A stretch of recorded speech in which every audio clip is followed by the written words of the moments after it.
Welcome to our channel और many congratulation आपके first music video के लिए। क्या कहना चाहोगे, कितने एक्साइटेड हो? एक्साइटेड तो हैं। अभी तो सिर्फ म्यूज़िक वीडियो है, उतनी एक्साइटेड नहीं हूँ। अभी वेट कर रही हूँ प्रोजेक्ट का, तो बस ठीक है, आता रहेगा। मतलब थोड़ा ऑडियंस रहती है कि हाँ क्या कर रहे हो क्या कर रहे हो, तो डेफिनेटली ये सॉन्ग है अभी कोई बात करके, तो अच्छा है सॉन्ग बहुत। पहले ये जानना चाहेंगे, बिग बॉस के बाद कितनी लाइफ चेंज हुई? लाइफ बिग बॉस के बाद नहीं होती है, खुद करना पड़ता है क्रिएट, और मैं खुद क्रिएट करती हूँ। और अभी चल रहे मेरे 2-4 प्रोजेक्ट हैं जो अभी लाइनअप पे हैं। अभी देखो कब फ्लोर पे जाते हैं शूट पे, तो बस वेट कर रहे हैं। तब तक मैंने कहा ये छोटे छोटे गाने हैं तो मैंने करते रहता है। वेल, इसी के साथ साथ ये जिस तरह भी गाने की बात की गई, ये जानना चाहेंगे शिव ठाकरे के साथ आपका म्यूज़िक वीडियो हुआ, कैसे लाइनअप हुआ? और अगर मैं ऑन स्क्रीन बात करूँ तो कितना कंफर्टेबल फील किया आपने? अम, शिव के साथ में मेरा बहुत अच्छा फ्रेंड है, तो हम लोग हंसी मजाक करते रहते हैं, और गाना भी शूट हो गया। और हम लोगों का बहुत पहले से लाइनअप चल रहा था, और 1-2 गाने और भी थे, ठीक है। शिव के बजट में नहीं आए तो शिव ने मना कर दिया, फिर 1-2 और आए, तो अभी 1-2 और है गाने। तो ये वाला जो गाना था, तो ये शिव ने मुझे ही प्रेफर किया था कि ये गाना मुझे अच्छा लगा है, और टीम आपको लेना चाहती है, तो आप बताओ। मैंने कहा ठीक है, करते हैं। फिर उसने मुझे नैनीताल का बोला, तो मेरा नैनीताल जाने का ऑलरेडी था, ठीक है, बट ये गाने की वजह से मेरा जाना हो गया, ठीक है। तो मुझे 1-2 टेम्पल घूमना था वहाँ पर, तो ये गाना भी हो गया, टेम्पल भी घूम लिए। तो क्या कुछ विशेष मांग कर आए हो? विशेष ऐसा कुछ नहीं है, बस मन की शांति के लिए मैं प्रे करती हूँ। हाँ, मांगना नहीं होता। मांगने पहली बात तो भगवान ने मुझे बहुत कुछ दे रखा है, मैं उनसे मांगने जाऊंगी तो मतलब नहीं है। तो वेल, बस थोड़ा जब आप ऐसा फील होता है कि नहीं, आप ब्रेक डाउन हो रहे हो, तो बस आप माथा टेको, अच्छा फील होगा। इसी के साथ साथ थोड़ा बहुत ये बता दीजिए, ऑफ स्क्रीन बॉन्ड शिव के साथ कैसा रहा और आप कितना उन्हें जानती थी पहले से? शिव को मैं जानती थी उनके रियलिटी शो से। इनफैक्ट उन्होंने बहुत अच्छे रियलिटी शो किए हैं। पहले बिग बॉस मराठी में वो विनर रह चुके हैं, फिर उनके बाद बिग बॉस रनर अप रहे। खतरों में काफ़ी देखा मैंने, और फिर नचवलिए में मुझे एक्सपेक्ट नहीं था। नचवलिए ही था ना वो, मुझे डांस, हाँ, एक्सपेक्ट नेचुरली। डांस वाला, डांस दीवाने, डांस दीवाने। डांस दीवाने नहीं, सॉरी, नचबलिए, झलक झलक। झलक, सॉरी। तो झलक में क्या है, मुझे उनकी पर्सनैलिटी देख के लगता नहीं था कि वो इतना अच्छा डांस कर सकते हैं, बट मैंने ऑन स्क्रीन उनको देखा तो अमेजिंग, उनका डांस बहुत अच्छा है। तो ऐसे मैं काफ़ी टाइम से जानती हूँ, बट हम लोगों ने काम साथ में नहीं किया था। इस टाइम हम लोगों ने काम किया है, और आई होप आगे भी हम लोग काम करें। थोड़ी ऑफ स्क्रीन बॉन्ड की बात करें तो कितना मज़ा आया शिव के साथ काम करने में? और कंफर्टेबल एक जोन होता है ना कि नए आर्टिस्ट के साथ बैठ के comfortable yes zone. Yes, of course. Shiv एक बहुत अच्छी एनर्जी लेके आता है, कभी भी मैं सो रही होती हूँ, कभी कुछ कर रही होती हूँ, वो वीडियो बना रहा होता है, मैं कभी, मुझे परेशान क्यों करता है। मतलब उसका है ना एक अलग पैटर्न है एज अ एक्टर, तो वो बहुत अच्छा है एज अ एक्टर भी है, एज अ ह्यूमन वो बहुत ज़्यादा फ्रेंडली भी है, ठीक है। और वो बहुत लोगों को अच्छे से डील कर लेता है, तो मेरा अच्छा उनसे जमता है। गाना कितना एंजॉय कर रही हो आप? हाँ, गाना अभी देखो कैसा आएगा, अभी तो मैंने देखा नहीं है। सुना तो होगा पहले रॉ। गाना सुना है, इनफैक्ट गाना बहुत अच्छा है, और हमारा शूट भी बहुत अच्छा हुआ था, तो इसके वजह से मैं एक्साइटेड हूँ। और शिव ने काम बहुत अच्छा किया, और मेरा तो पता नहीं अभी। ये गाने के बारे में जानना चाहेंगे, कहीं ना कहीं ऐसा लग रहा है कि रोमांटिक सॉन्ग है, तो इसके बारे में बता दीजिए कि क्या ये गाना है? है, बट इसमें एज अ एक कपल की स्टोरी है जो शादी करना चाहते हैं, बट शादी नहीं हो पाती बिकॉज ऑफ फैमिली।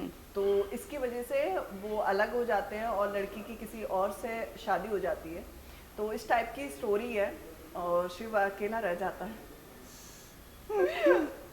ये टाइप की स्टोरी है, बट मेरा ऐसा है कि कोई फिल्म आए उसके बारे में मैं स्टोरी बताऊंगा आपको। ओह, मतलब समथिंग इज पाइपलाइन। या एक्चुअली सॉन्ग में 4-5 मिनट में आप कितना जज कर सकते हो एज अ एक्टर। मुझे चाहिए होता है, टाइम चाहिए होता है। और सॉन्ग में ठीक है, आप एज अ फ्री बैठे हो, कुछ भी नहीं कर रहे हो, तो डेफिनेटली आप सॉन्ग कर रहे हो, इट्स ओके। तो उस टाइप से मेरा थॉट है। ओके, इसी के साथ साथ ये जानना चाहेंगे, बिग बॉस के कुछ कंटेस्टेंट्स के साथ आपकी दोस्ती बनती नज़र आ रही है, स्पेशली खानजादी जिसके साथ सबसे ज़्यादा आपकी अनबन थी। नहीं, आप मेरी अनबन कभी भी नहीं थी। इनफैक्ट मैं उनको बहुत गाइड करती हूँ। हर चीज़ में उनको गाइड करती हूँ, कोई भी चीज़ होती है। ऐसे ही बिग बॉस में भी था, वो कभी तो मेरी बात सुनती हैं और कभी नहीं सुनती हैं, तो फिर हमारा फाइट हो जाता है। तो बिग बॉस में दिखाया गया था, प्रेजेंट ऐसा कर रहे थे कि हम लोगों का फाइट हुआ है, बट कैमरा जैसे ही हम लोगों ने फाइट किया है और देन एक साइड में जाते हैं और फिर वो हंसती है, तू झगड़ा भी कर लेती है मुझसे। मैंने कहा थोड़ा थोड़ा, ज़्यादा नहीं करती हूँ मैं। मैं शांत लड़की को परेशान कर रही है। तो ऐसे था, हम लोगों का कभी झगड़ा नहीं होता। लेकिन आपके अभी साथ हम 1-1.5 महीने हम साथ में रहे हैं, एक दिन भी नहीं, एक दिन भी ऐसा नहीं लगा कि मैं तो उसको बोल भी रही थी कहीं जाने की ज़रूरत नहीं है, यहीं पर रहो, साथ में ही रहो। बट उसने कहा कि नहीं, मुझे अलग रहना है, शिफ्ट करना है घर। नहीं, बहुत अलग है, मतलब उसकी वाइब्स अच्छी हैं। मतलब लेकिन आपके साथ जब हमारा एक बार इंटरव्यू हुआ था, तब आपने एक बार कहा था कि ऑलरेडी पहले से सब कुछ रटा प्लानिंग रटाया यस हाँ, है। एक्चुअली में देखो, उनका टीम था, ठीक है। मैं एज अ मतलब मुझे बिग बॉस के बारे में बिल्कुल भी आइडिया नहीं है, ठीक है। मैं एंटर कर गई, मैंने देखा तक नहीं है बिग बॉस एक्चुअल में पैटर्न क्या है, ठीक है।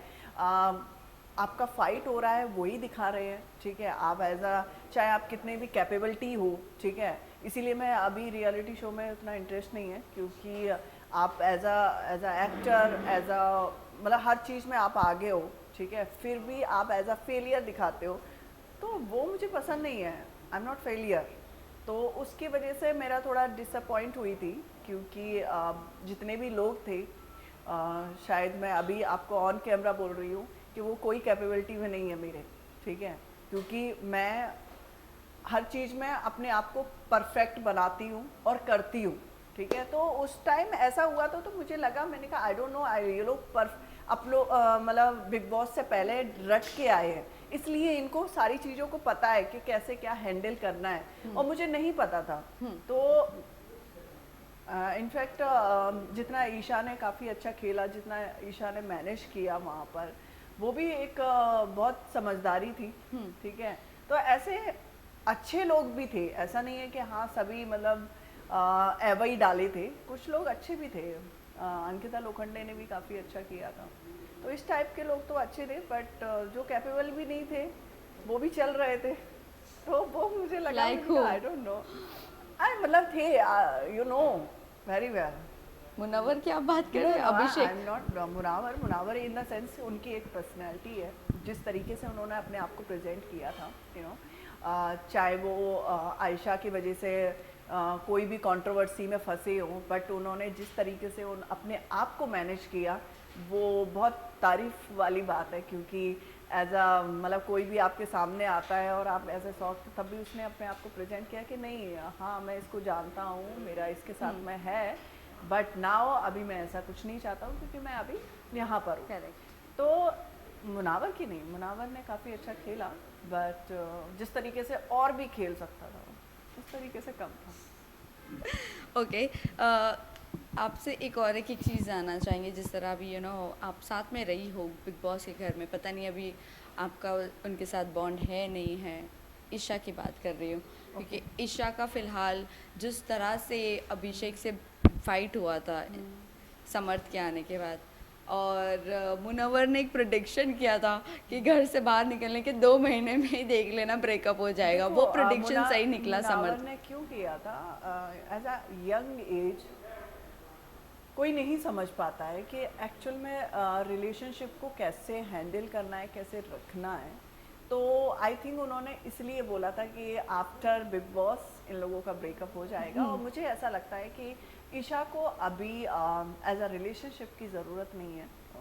वो काम बहुत अच्छा कर रही हैं, उनको काम में फोकस करना चाहिए, क्योंकि रिलेशनशिप में क्या होता है, एक दूसरे की इतनी एक्सपेक्टेशन हो जाती है कि तुम मेरे अकॉर्डिंग काम करो, मैं तुम्हारे अकॉर्डिंग काम करूँ। और ख़ासकर यंग जो लड़के हैं, आई थिंक वो भी 90-20 की है, और समर्थ भी 20-24 का है। तो इस एज में रिलेशनशिप तो नहीं डटने वाला इसमें तो ऐसे ही होता है। तो आई थिंक वो बेटर है कि डिस्टेंस हो जाए। वेल आयशा की मैं बात करूँ, रिसेंटली हम उनके एक सॉन्ग लॉन्च पे गए थे जहाँ पर आयशा नज़र नहीं आई थी, और वो टी सीरीज़ का नहीं था बिल्कुल, वो टी सीरीज़ में इंटरव्यू दे रही थी।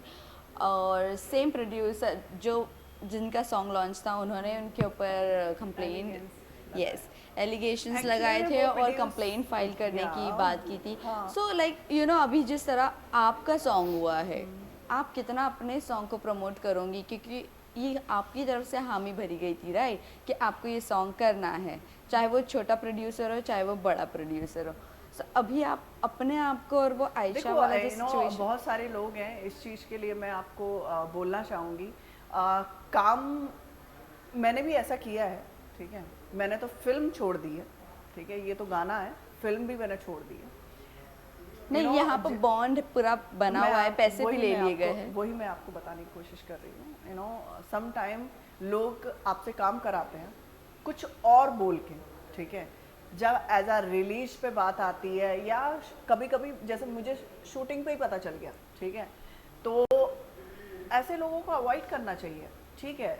गलती हम लोग कोई पता नहीं है, हम लोग आउटसाइड से आए हुए इंडस्ट्री में, ठीक है, हमें नहीं पता कि वो कैसे प्रोजेक्ट बना रहा है और क्या बना रहा है और क्या झूठ बोल के बना रहा है या सच बोल रहा है।